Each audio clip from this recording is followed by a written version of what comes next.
Meu nome é Adolfo Maia Júnior, eu sou professor do Instituto de Matemática da Unicamp e também coordenador do Núcleo Interdisciplinar de Comunicação Sonora da Unicamp também. Eu quero falar com vocês hoje sobre a ligação de modelos formais e música. O que são modelos formais? Modelos formais são nada mais, nada menos do que uma estrutura abstrata, onde existem certas regras de como manipular os objetos desse sistema formal, desse conjunto de objetos. A aritmética, por exemplo, é um exemplo fantástico de modelo formal, porque nós temos os números, que são os objetos, e temos as operações de como manipular esses números. Agora, existe uma ligação forte da música com modelos formais. A primeira pessoa que tornou isso bastante óbvio foi o Pitágoras, um matemático grego que criou a escola pitagórica, e eles tinham um pendor muito forte pela música. E o Pitágoras foi o inventor praticamente da escala que nós conhecemos como escala diatônica. Na verdade, com menos sons do que nós temos hoje, mas ele mostrou como é que você pode pegar uma corda e dividir essa corda em proporções, em certas proporções, de maneira que você obtenha notas musicais. Posteriormente, um outro grego, chamado Aristoxenos, ele generalizou em muito o modelo de Pitágoras, fazendo a divisão do que o Pitágoras chamava uma oitava, que nós chamamos hoje de uma oitava, entre um dó, por exemplo, e outro dó acima dele, logo acima dele. Aristoxenos dividiu esse intervalo em 100 unidades. Então depois houve bastante criação de escalas e modos de cantar que os gregos inventaram. A coisa mais significativa do ponto de vista de modelo formal veio depois com um monge chamado Guido d'Arezzo. Foi o inventor do pentagrama, que é esse conjunto de 5 linhas nos quais nós escrevemos as notas musicais. E ali nós já temos uma coisa muito interessante, nós temos uma formalização, uma escritura da formalização da música, né? Então foi uma grande invenção do Guido d'Arezzo. Na verdade ele inventou um tetragrama, não um pentagrama, mas depois foi necessário acrescentar mais uma linha. E ele também foi o inventor do algoritmo musical. O primeiro algoritmo musical foi Guido d'Arezzo que inventou. E o algoritmo consistia em você substituir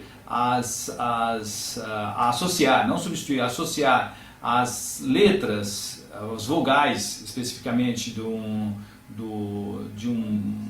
tema litúrgico, numa oração, por exemplo, ou um canto, com notas musicais. De maneira que, num certo sentido, ficava automatizado quais eram as notas que seriam cantadas naquele texto litúrgico.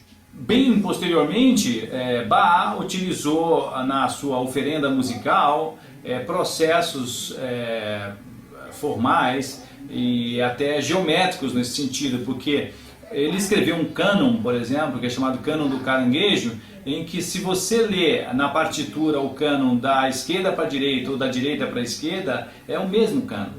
Então ele introduziu o conceito de simetria em música, né?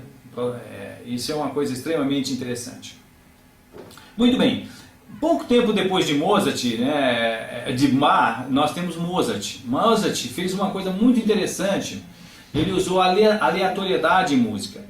Nós temos hoje um exemplo dessa aplicação que é chamado Jogo dos Dados de Mozart. O que fazia o Mozart? Ele selecionou um conjunto de temas, pequenos motivos, e ele numerou esses motivos, sei lá, de 1 até 99, por exemplo, e sorteava nos dados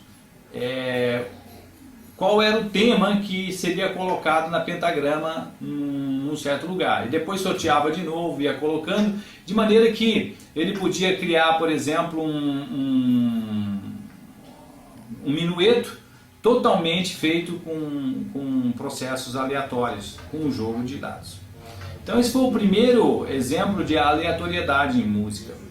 Começo do século XX, com Arnold Schoenberg, que nós temos uma nova investida do ponto de vista de métodos formais em música. Quando o Arnold Schoenberg inventou a música dodecafônica, ele utilizou esses processos geométricos que o Bach tinha utilizado muito antigamente, só que agora de uma maneira muito mais livre, muito mais, vamos dizer assim, numa maneira moderna.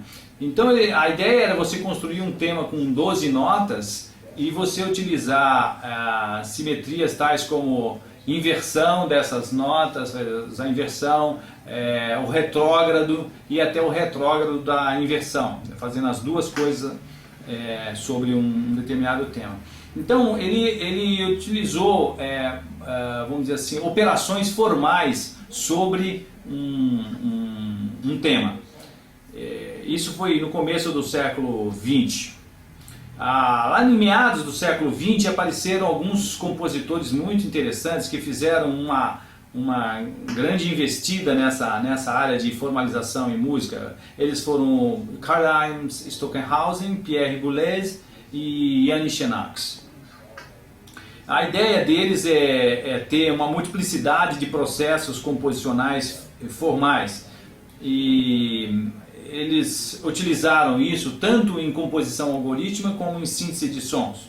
O compositor que me interessa mais falar aqui para vocês é sobre Xenakis. O Xenakis foi a primeira pessoa a fazer consistentemente música estocástica, dentro com um processo que são chamados processos estocásticos, e nos quais você tem distribuições de probabilidade, e ele utiliza essas distribuições de probabilidade ao longo de toda a obra que ele constrói. Depois de Xenakis nós temos uma variedade enorme de modelos formais que são utilizados em música. Eu posso citar para vocês facilmente 3 deles, por exemplo, que são importantes. Sistemas dinâmicos.